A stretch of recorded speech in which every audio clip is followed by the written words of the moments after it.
Assalamualaikum, kembali lagi kita dalam OBTV. Macam biasa, OBTV akan menyajikan kisah-kisah menarik berlaku sepanjang minggu ini. Tak kisahlah di Facebook, Twitter, Instagram dan juga TikTok. Dan Ira, macam biasa kita akan present dua story yang viral. Dan story yang pertama, apa dia Ira? Story pertama mengenai Janani dan Dini Syazmani dikatakan dapur pisah. Betul ke? Betul ke? Dan story yang kedua mengenai seorang ibu memaksa anak perempuannya menjalani pembedahan plastik. Sampai hati Sanggup Kalau korang nak tahu lebih lanjut lagi, so jom kita layan OBTV. Jom. Okey guys, untuk story OBTV yang pertama pada kali ini, semua sedia maklum mengenai hubungan istimewa antara dua pelakon iaitu Janani dan juga Dini Syazman. Baru-baru ni saya macam mendengar khabar diorang dah berpisah. Betul ke? Berpisah pula.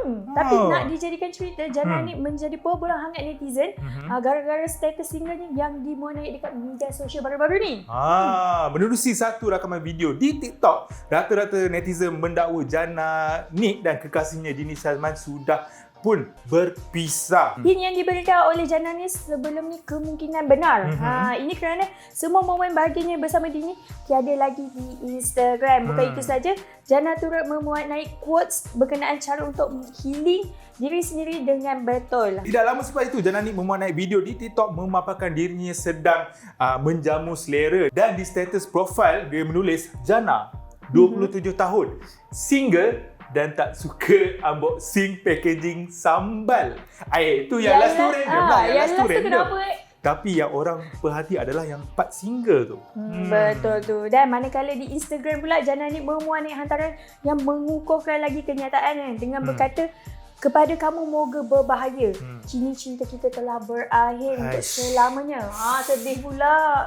Sedih Tapi itulah, lihat di ruangan komen, rata-rata netizen terkejut dan seolah-olah tidak percaya bahawa Jana dan juga Dini sudah pun berakhir dengan diorang punya hubungan kan. Malah ada juga di antara mereka mengatakan bahawa ia hanyalah lakonan semata-mata. Kita tak tahu sebab sekarang ni kadang-kadang artis nak buat promotion ke apa, diorang akan buat gosip macam ni. Betul tu. Tapi tak tahulah nak cakap macam mana. Mungkin lakonan semata-mata atau promosikan something. Tapi kita tak tahu. Tapi kalau benar pun macam kesian juga sebab tengok mereka dah lama, betul tak? Betul. Mungkin ni adalah phase dah lah. Biasalah tu gaduh-gaduh.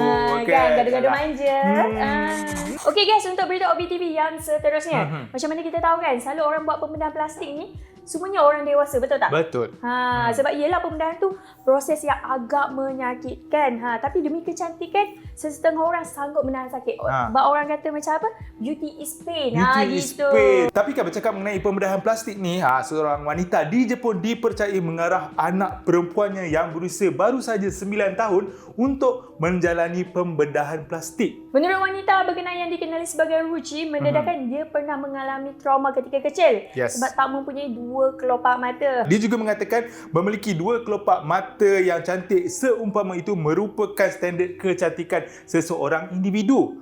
Susulan daripada itu, wanita terbabit menggalakkan anaknya Michi untuk menjalani prosedur pembedahan plastik. Menurut ibunya, jika seseorang itu boleh tahan rasa sakit ketika menjalani pembedahan plastik, individu itu akan menjadi lebih cantik, katanya. Difahamkan juga pembedahan plastik dalam kalangan kanak-kanak dibenarkan di negara Jepun tau. Boleh?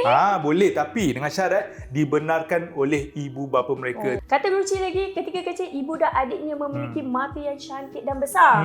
Manakala dia hanya mempunyai satu kelopak mata. Secara tidak langsung menjadikan adik dia lagi cantik daripada dia.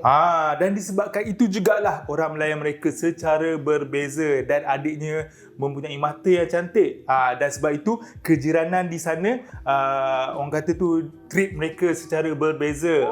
Dan semestinya si adiknya mendapat layanan yang sangat istimewa lah disebabkan matanya yang besar tu. Tak pasal kesian Betul tu, faham. Dan mungkinlah Ruchi ni tak nak anak dia jadi macam main mengalami apa yang dia jadi sebelum ni. Betul. Okey guys, berita pertama OBTV untuk kali ini, kita semua sedia maklum mengenai hukum mengenai memegang anjing. Terutama sekali kepada umat Islam lah.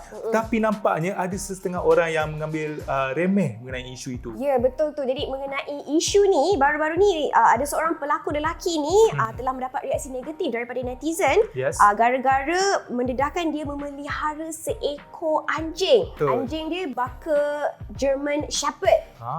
Set nama dia Cash.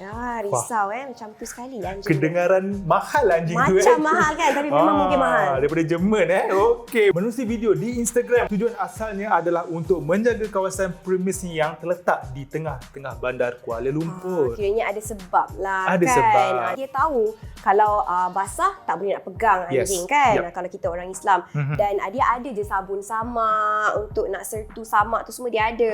Jadi setiap kali kalau dia pegang anjing tu walaupun kering ke basah ke dia tetap akan sama. Ya, menurutnya lagi benda atau hukum ini memang dia ambil tahulah. Bukannya dia tak tahu apa orang kata halal atau haram. Cuma baginya yang penting adalah niat ataupun nawaitu. Niatnya adalah membela anjing untuk protect kawasan premisnya daripada dimasuki oleh penjenayah-penjenayah, sebab yelah sekarang ni macam-macam benda boleh jadi kan. Betul. Sebenarnya susah kan jadi orang yang popular ni. Itulah. Semua benda yang awak buat macam orang tengok. Cita-cita nak jadi artis dulu macam tak payahlah. Cita-cita nak jadi seorang artis. ya ke?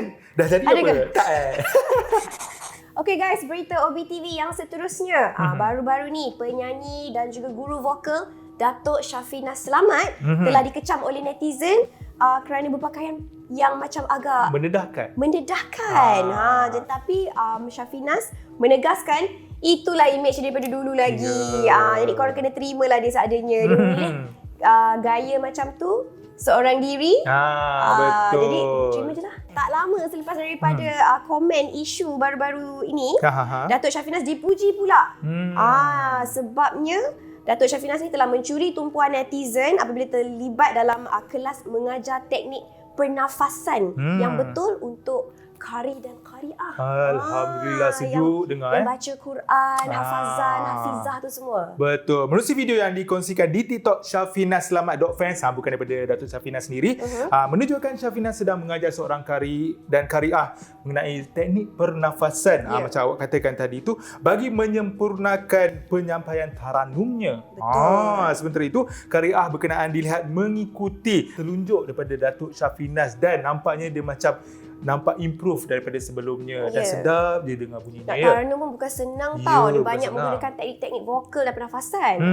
Selain daripada itu, para peminat juga turut mendoakan agar Datuk Syafinas mendapat pahala yang berganda kerana telah menurunkan ilmu buat qari dan qariah, memperbetulkan teknik pernafasan dan juga taranum yang mengalunkan ayat suci Al-Quran.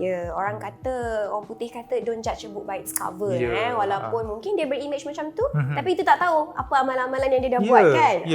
Jadi siapa sangka seorang penyanyi macam Datuk Syafinas ni sebenarnya dia pun tahu mengenai asas-asas untuk nak bertaranum dan sebagainya kan. Kita tengok dekat ruangan komen, memang of course lah ramai yang memuji. Yes, betul. Dan semoga perkara yang baik dan perkara ilmiah ni menjadi ikutan artis-artis Malaysia yang lain. Baiklah, kita mulakan OBTV dengan kisah yang pertama, Ira. Tak tahulah sama ada anda semua di rumah tu pernah dengar ataupun tidak mengenai isu ini. Tapi sebelum ini, topik ini pernah menjadi perbualan hangat orang ramai mengenai apa tahu?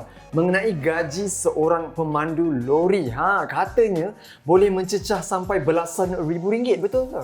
Betul ke? Tapi saya tak sure lah sebab tak ada kenalan lagi yang buat pekerjaan memandu ni, memandu lori ni lah. Tapi saya ada baca juga dekat media sosial yang mengatakan gaji diorang ni sebenarnya memang tinggi. Memang berbaloi. Tapi kalau anda nak tahu kisah di sebalik gaji pemandu lori ini, baru-baru ini isu berhubung pilot darat ini telah menjadi bualan netizen di media sosial. Dan selepas munculnya satu artikel mengenai pendapatan bulanan pemandu lori yang dikatakan boleh mencecah sehingga RM10,000. Banyak tu. Isu tersebut sebenarnya mendapat pelbagai respon daripada netizen yang rata-rata seakan teruja dengan jumlah pendapatan tersebut. Susulan daripada itu, seorang lelaki tampil menceritakan realiti sebenar seorang pemandu lori. Realiti sebenar maksudnya tak adalah senang-senang nak dapat gaji banyak macam tu kan. Mesti ada cabaran dan halangan dia. Dan menerusi video yang dikongsikan di TikTok, lelaki ini seakan tidak bersetuju dengan sikap segelintir pemandu lori. Bukan semualah segelintir kan. Yang mencanang kepada satu dunia bahawa mengenai pendapatan mereka yang dikatakan telah telah mencecah puluhan ribu ringgit, sedangkan sebenarnya isu ini bukanlah realiti sebenar, Ira. Bukanlah yang diterima oleh mereka setiap bulan. Dan dalam video tersebut, lelaki itu mempersoalkan boleh atau tidak maintain gaji RM10,000 setiap bulan. Kerana realitinya ada yang dapat gaji RM3,000, RM4,000 setiap bulan. Macam kiranya indah kabar dari rupa lah. Macam tidak konsisten lah setiap bulan RM10,000 kan. Dan tambahnya lagi, sikap tersebut secara tak langsung akan menimbulkan masalah serta tanggapan buruk dari orang ramai. Termasuklah pengguna jalan raya terhadap pemandu lori. Kalau banyak gaji macam tu mungkin kita boleh consider. Itulah tu. Tapi Kira. mungkin yang tu OT kot. Mungkin, Kita tak tahu.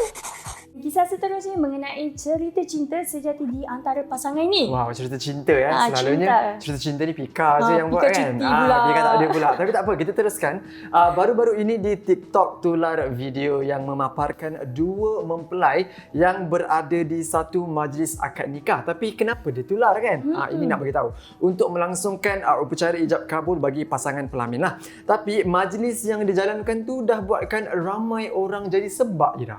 Betul tu. Dan apa yang mencuri perhatian netizen adalah kegigihan pengantin lelaki tu yang sanggup melawan sakitnya dengan berada di majlis walaupun berada di atas katil dia. Dan difahamkan lelaki berkenaan merupakan pesakit kanser leiomyosarkoma tahap 4, dan walau bagaimanapun situasi itu tidak menghalang pasangan pengantin untuk bergelar suami isteri. Dari video yang dikongsikan itu juga ramai yang menitikkan doa di bahagian komen dengan berharap lelaki tersebut diberikan kesembuhan seperti sedia kala. Dan bukan itu sahaja, tindakan wanita berkenaan yang tetap memilih lelaki tersebut menjadi pasangan hidup menjadi satu bualan hangat oleh netizen. Mana taknya kerana ramai yang menganggap dia sebagai seorang yang menerima baik setiap baik dan buruk pasangan dia tu.